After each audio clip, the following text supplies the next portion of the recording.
ಥರ metalling road, just ತಾರ್ ರೋಡಿಂದ 50 ಅಡಿ ಕಾಣಿಸ್ತಿದೆಯಲ್ಲ, ಅದೇ ಊರು ಪಕ್ಕದ ಜಾಗ. 3 ಎಕರೆ 2 ಕುಂಟೆ. ಇದೇನು ಬರುತ್ತೆ ಇದಕ್ಕೆ, ಇಲ್ಲಿ ಒಂದು ಸೈಡು 22 ಕುಂಟೆ ಬರುತ್ತೆ, ಲೆಫ್ಟ್ ಸೈಡು. ಬಲಗಡೆ ಇದೇನು ಕಾಣಿಸ್ತದೆ ಉದ್ದಕ್ಕೂ ಫ್ರಂಟೇಜೇ, ಇದು ನಿಮಗೆ ರೋಡ್ ಫ್ರಂಟೇಜೇ ಒಂದು 400 ಚದರ ಅಡಿ ಬರುತ್ತೆ. ಊರು ಪಕ್ಕದ ಜಾಗ. ಇಲ್ಲಿ ಫಾರ್ಮ್ ಹೌಸ್ ಮಾಡ್ಕೊಂಡು ಇರ್ತೀನಿ ಅನ್ನೋರಿಗೆ ಸೇಫ್ಟಿ ಜಾಗ. ಇದರಲ್ಲಿ 1 ಎಕರೆ ಬೇಕಾ, 2 ಎಕರೆ ಬೇಕಾ, ಅಥವಾ 20 ಕುಂಟೆ ಬೇಕಾ, ಎಷ್ಟು ಬೇಕಾದರೂ ಮೆಜರ್ಮೆಂಟ್ ಮಾಡಿಕೊಡ್ತೀವಿ. ಒಂದು ಸೈಡು ಈಗಾಗಲೇ ಅಳತೆ ಅದ್ಬಸ್ತಾಗಿದೆ ನೋಡ್ಬೋದು. ಅವ್ರದ್ದು ಪೊಸಿಷನ್ಗೆ ಅವರು ಬೇಲಿ ಕಲ್ಲು ಹಾಕ್ಕೊಂಡು ಬೇಲಿ ಮಾಡ್ಕೊಂಡಿದ್ದಾರೆ. ಇದು ಈ ಥರ ಮೆಟ್ಲಿಂಗ್ ರೋಡು ಸುತ್ತಲೂ ನೋಡ್ಬೋದು ನೀವು.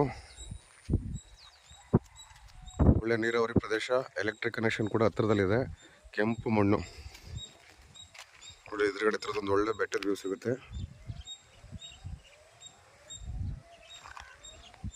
20 ಗುಂಟೆ ಬೇಕಾ, 1 ಎಕರೆ ಬೇಕಾ, 1.5 ಎಕರೆ ಬೇಕಾ, 2 ಎಕರೆ ಬೇಕಾ, ಇಲ್ಲ ಟೋಟಲ್ ಲಂಸಮ್ಗೆ ತಗೊತೀರಾ, ಹೆಂಗೆ ಬೇಕಾದ್ರೂ ಕೊಡ್ತೀವಿ. ಈ ಥರ ಕೆಂಪು ಮಣ್ಣು, 3 ಎಕರೆ 2 ಕುಂಟೆ.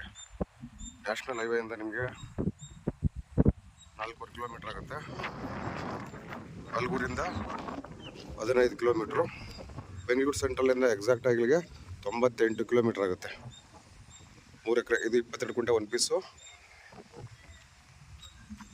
ಇನ್ನುಳಿಕೆ 2.5 ಎಕರೆ ಇದು. ಊರ ಪಕ್ಕದ ಜಾಗ ನೋಡ್ಬೋದು. ಇಲ್ಲೆಲ್ಲ ಸುತ್ತಲೂ ಮನೆಗಳಿದೆ. ಇದು ಫ್ಯೂಚರಲ್ಲಿ ಟಾರ್ ಆಗುತ್ತೆ. ಈಗ ಆಲ್ರೆಡಿ ಚರಂಡಿ ಮಾಡಿದ್ದಾರೆ. ಕೆಂಪು ಮಣ್ಣು. ಇದು ಮಳವಳ್ಳಿ ತಾಲೂಕು, ಅಲ್ಗೂರು ಹೋಬಳಿ. ನೋಡಿ, ಹಿಂದೆಗಡೆ ನೋಡ್ಬೋದು ನೀವು. ಆ ಕಡೆ ಜಮೀನವರು ಅವ್ರದ್ದು ಅದ್ಬಸ್ ಮಾಡಿಕೊಂಡು ತಂತಿ ಬೇಲಿ ಹಾಕ್ಕೊಂಡಿದ್ದಾರೆ ಅವರು.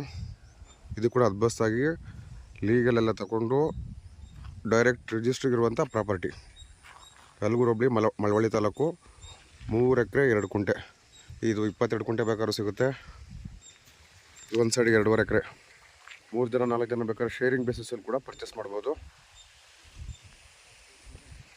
ಲೀಗಲ್ ಓಪನ್ ಇರುವಂಥ 3 ಎಕರೆ 2 ಕುಂಟೆ.